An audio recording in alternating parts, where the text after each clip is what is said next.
ফেনীতে পানি কমতে শুরু করায় বেরিয়ে আসছে ক্ষতচিহ্ন। ৩টি উপজেলায় বন্যা কবলিত হাজারো মানুষ আশ্রয়কেন্দ্র থেকে ফিরে নতুন করে নেমেছেন বেঁচে থাকার যুদ্ধে। বন্যার পানি পরশুরাম ও ফুলগাজী থেকে নেমে গেলেও ঘরে ফিরে নতুন সংকটে পড়েছেন ফেনীর দুর্গত এলাকার মানুষ। কর্দমাক্ত ঘরবাড়ি, ভাঙাচোরা আসবাবপত্র আর পচে যাওয়া খাদ্য সামগ্রী নিয়ে শুরু হয়েছে বেঁচে থাকার নতুন লড়াই। এদিকে দাগনভূঞা ও সদর উপজেলার প্লাবিত এলাকাগুলো থেকে পানি কমতে শুরু করেছে। পানি নামলেও অনেক এলাকায় এখনো বিদ্যুৎ নেই। কালার এক্সপার্ট, জর্জ স্যাপ এবং মাইল্ড অন হ্যান্ডস টেকনোলজি সমৃদ্ধ অরিক্স ক্রিস্টাল ওয়াশ আপনার ফেনীর বন্যায় ক্ষতিগ্রস্তদের নতুন যুদ্ধের খবর জানাতে সরাসরি যুক্ত হচ্ছেন সহকর্মী আবু তাহের ভূঁইয়া। তাহের, পানি নেমেছে, জেগে উঠেছে ক্ষতচিহ্ন, তো বন্যায় ক্ষতিগ্রস্তরা কি বলছেন, এখন তাদের সবচেয়ে বেশি প্রয়োজনীয় বা কি, আমাদের বিস্তারিত জানাবেন। তারা আসলে যে গত ৮ জুলাই যে বন্যাটা ফেনী অঞ্চলে শুরু হয়েছিল, সে বন্যাটিতেই ফেনীর ফুলগাজী ফুসরাম ব্যাপকভাবে প্লাবিত হয়েছে।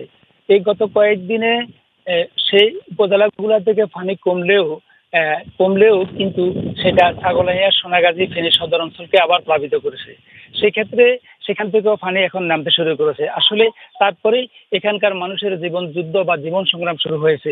বন্যা যে ক্ষতর সৃষ্টি করে গেছে, সেই ক্ষত নিয়ে তাদের এখন জীবন সংগ্রাম। তারা রান্না বান্না সহ সকল ক্ষেত্রে তারা ভোগান্তি পোহাচ্ছে। বিশেষ করে তাদের রান্নাঘর নষ্ট হয়েছে, এখানে বিশেষ করে তাদের আসবাবপত্র নষ্ট হয়েছে, পানীয় জলের সমস্যা ছিল। এইসব মিলে তাদের এখন একটা নতুন সংগ্রাম, নতুন লড়াই। সেই ক্ষেত্রে এখন তারা সে বাঁচার সংগ্রামে প্রতি বছরে যে তাদের এই সমস্যাগুলো হয়, তারা এখন সব হতাশার মধ্যে নির্বাদ করছে। বিশেষ করে আমরা যতটুকু কথা বলেছি যে বিভিন্ন সংস্থার যে এইখানে যে ক্ষয়ক্ষতির বা ক্ষতচিহ্নের যে নিরূপণী, সেই কাজটুকু চলছে। তারপরেও প্রাথমিকভাবে জেলা মৎস্য বিভাগের সবচেয়ে বেশি ক্ষয়ক্ষতি হয়েছে। এখানে একটা পুকুরও একটা মাছের ঘেরও অবশিষ্ট নেই। জেলা মৎস্য বিভাগ বলেছে প্রায় 10 কোটি টাকার মতো তাদের ক্ষয়ক্ষতি হয়েছে। এছাড়া কৃষি বিভাগের তথ্য মধ্যে 5.5 কোটি টাকা এবং প্রাণী সম্পদের 66 লাখ টাকা তাদের ক্ষয়ক্ষতি হয়েছে।